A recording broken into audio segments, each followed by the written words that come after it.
अस्सलामुअलैकुम, मैं हमारी अली, आप देख रहे हैं मेरा चैनल। मीर रज़ा कत्ल केस में शर्जील मेमन और उनके बेटे का नाम किस तरह से इन्वॉल्वमेंट का जो है ज़रिया बन रहा है, क्यों उनका नाम आ रहा है। गेस्ट हाउस का मालिक भी इस वक्त सामने आया है। झगड़े की वजह भत्ता था, क्रिप्टो था या फिर कोई लड़की का मामला था, असल कहानी इस वक्त खुलने लगी है। मीर रज़ा को आखिरी कॉल करके बुलाने वाला अली जो है वो किसका बंदा निकला। केस को जो कवर अप किया जा रहा है, कवर अप करने की पुलिस की 10 दिन की कोशिशें बिल्कुल बेकार चली गई। झूठी मेडिकल रिपोर्ट इस वक्त ज़ाया हो चुकी है। शर्जील मेमन जो है उनके हवाले से क्या खबरें हैं, वो कहाँ पर पहुँचे, उन्होंने बड़ा अहम तरीन जो है कदम उठाया, क्यों उठाया है, उनको कहाँ से इन्वॉल्व किया जा रहा है और क्यों लोग बोल रहे हैं कि बड़े मामलात इधर उधर जाकर मिलना शुरू हो गए। अभी इधर उधर क्या है, आज की वीडियो में इस पर बात करने की कोशिश करते हैं। रिक्वेस्ट है चैनल को सब्सक्राइब करें, हमें आपकी सपोर्ट की ज़रूरत है। वीडियो को आखिर तक ज़रूर देखना है। कराची का हाई प्रोफाइल केस मीर रज़ा कत्ल केस की तहकीकात में अहम तरीन पेशरफ सामने आई है। पुलिस से तफ्तीश के दौरान गेस्ट हाउस की मलके से मुतालिक कुछ अहम तरीन दस्तावेज़ात जो हैं वो हासिल की हैं, जबकि पुलिस वेरिफिकेशन हुई है उसमें जो मौजूद किरायानामा है वो भी इस वक्त सामने आया है। मीर रज़ा कत्ल केस की तहकीकात में सामने आने वाली जो दस्तावेज़ात हैं वो बड़ी इंपॉर्टेंट है, बल्कि मैं कहूँगी काफ़ी चीज़ें उससे आया भी हो रही हैं। उसके मुताबिक गेस्ट हाउस के लिए मकान लियाकत नामी शख्स ने किराए पे हासिल किया था। ज़राए के मुताबिक मकान 349C ताहिरा सुल्ताना की मलकियत, जबकि मकान मालिक जो गेस्ट हाउस के मालिक है, इनके दरमियान होने वाला जो मुआहदा है वो पुलिस के सामने जो ट्रैक्स वगैरह में जो है वो मौजूद भी है। ये केस बहुत ज़्यादा पेचीदा हो रहा है, या इस केस में कुछ बड़ी मछलियां जो हैं उनको बचाने की कोशिश की जा रही है।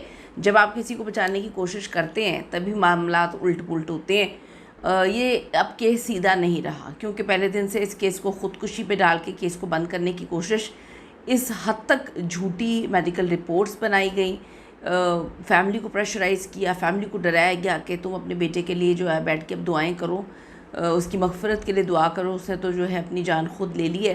काफ़ी चीज़ें गंद घोलती हुई हमें इसमें नज़र आई और पेरेंट्स भी इस बात को मानने के लिए तैयार नहीं थे कि हमारा बच्चा ख़ुदकुशी कर सकता है। जब सोशल मीडिया पर ये इल्ज़ामात सामने आए कि गुलिस्तान चौहर का एक गेस्ट हाउस सिंध के सीनियर वज़ीर शर्जील इनाम मेमन की मलकियत है, जहाँ पर मीर अली रज़ा को शदीद तशद्दुद का निशाना बनाया और फिर वहीं पर कत्ल किया गया। इन इल्ज़ामात पे शर्जील मेमन और उनके बेटे रावल मेमन ने national cyber crime investigation agency से फौरी तौर पे रुजू करते हुए तहरीरी शिकायत दर्ज करवा दी है कि नामालूम अफराद उनकी इज़्ज़त, उनकी शोहरत को नुकसान पहुँचा रहे हैं, लिहाजा इस मुहिम की आज़ादाना इंक्वायरी करवाई जाए। वो ख़ुद ही पहुँच गए, उन्होंने ख़ुद ही कह दिया कि जी हमारा नाम ख़राब किया जा रहा है, हमारे ऊपर ये मामला हो रहे हैं। लेकिन अब असल हक़ाइक़ जो हैं वो सामने आ रहे हैं। मीर रज़ा कत्ल केस में मकतूल की लाश को तेज़ाब तक से जलाने का इंकशाफ हुआ है। फॉरेंसिक लैब भेजी गई शर्ट में मालूम हुआ है कि रज़ा के हाथ और चेहरे पर तेज़ाब फेंका था, यानी कि कातिल जो है वो पूरी प्लानिंग से उसने न सिर्फ कत्ल किया बल्कि अज़ियतनाक मौत दी, दर्दनाक मौत दी। और मरने के बाद भी आप देखें कि उसकी बॉडी के साथ कितनी बेहुरमती की गई है। तेज़ाब फेंकने का मकसद शनाख्त को मिटाना था ताकि कोई इसे पहचान भी ना सके। हफ्ते को मीर रज़ा की कब्र कुशाई के बाद सामने आने वाले इब्तदाई मेडिकल रिपोर्ट के मुताबिक मीर रज़ा को गोली पीछे से लगी थी और जिस्म पर तशद्दुद के निशानात भी पाए गए थे। रिपोर्ट के मुताबिक दाईं रान और जबड़े पर फ्रैक्चर के शवाहिद भी मिले हैं, जबकि जिस्म के निचले हिस्से के टिश्यूज़ पर खून के धब्बे भी मौजूद हैं। इसके साथ साथ मीर रज़ा ने के जो कत्ल होने से कबल एक रात थी, 2 अफराद से उन्होंने टेलीफोनिक रब्ता भी किया था, गुफ्तगू की थी, जिनकी तफसीलात अभी पुलिस को मिली है। मीर रज़ा ने 28 जुलाई की शब 3 कॉल्स के ज़रिए 2 अफराद से बात की। मीर रज़ा ने रात 2:13 और 2:16 पे अली नामी शख्स से बात की, जबकि उनकी आखिरी फ़ोन कॉल दोस्त अब्दुल्ला ने रिसीव की। मीर रज़ा और अब्दुल्ला के दरमियान 3 मिनट से ज़ायद गुफ्तगू हुई। तफ्तीश के दौरान मीर रज़ा के मोबाइल फ़ोन पर आने वाले आखिरी 8 पैगामात की तफसीलात भी हासिल कर ली गई है। ज़राए के मुताबिक ये पैगामात रात 4:20 से 4:22 के दौरान मौसूल हुए, ताहम मीर रज़ा ने इन पैगामात का कोई जवाब नहीं दिया। तहकीकाती टीम ने मीर रज़ा से आखिरी फ़ोन कॉल पर बात करने वाले अफराद और जो आखिरी पैगामात हैं वो जो भेजे गए हैं उनसे भी तफ्तीश करने का फ़ैसला किया है, जबकि उनके 28 जुलाई की मुकम्मल जो नकलो हरकत है, राब्तों का भी दोबारा असर जायज़ा लिया जा रहा है। दूसरी जानिब तफ्तीशी ज़राए का कहना है कि गेस्ट हाउस से 6 अफराद पुलिस की हिरासत में इस वक्त हैं, जिनमें से मीर रज़ा केस के हवाले से उनसे तफ्तीश की जा रही है। पुलिस के पास गेस्ट हाउस की कुछ सीसीटीवी फुटेजेस भी मौजूद हैं।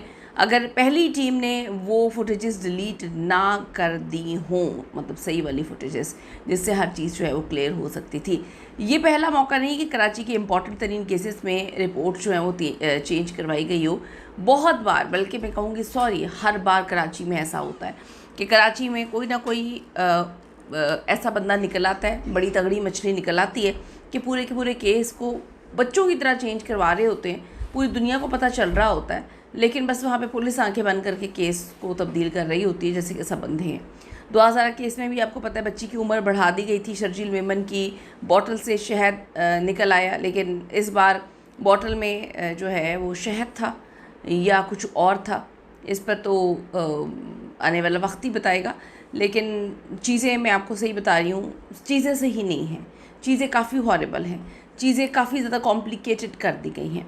चीज़ें ऐसी हैं कि जो वज़ीर दाखिला सिंध ज़िया लंजार हैं, उन्होंने कहा है कि मीर रज़ा कत्ल केस पर जुडिशल कमीशन बनाने का फैसला किया गया।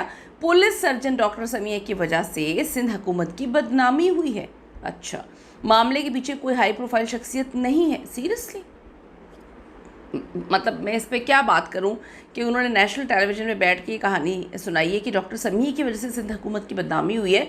डॉक्टर समिया की वजह से सिंध हुकूमत की बदनामी हुई है, या फिर जिसने गलत पोस्टमार्टम कर कर पूरी दुनिया के सामने पाकिस्तान का सर शर्म से झुका दिया कि तस्वीरें देखकर पोस्टमार्टम किया जाता है, उनकी वजह से हुई है। और पीछे वो कहते हैं कि कोई हाई प्रोफाइल शख्सियत नहीं है, ये तो चोर की दाढ़ी में तिनका ही है। जब आप कहते हैं कि कुछ ऐसा नहीं है तो पीछे बहुत कुछ ऐसा होता है। कीमती राय ज़रूर दीजिएगा इस हवाले से, कौन सी बड़ी मछली है जो सारे पानी को गंदा कर रही है। See you in the next video. अल्लाह ने के बाद।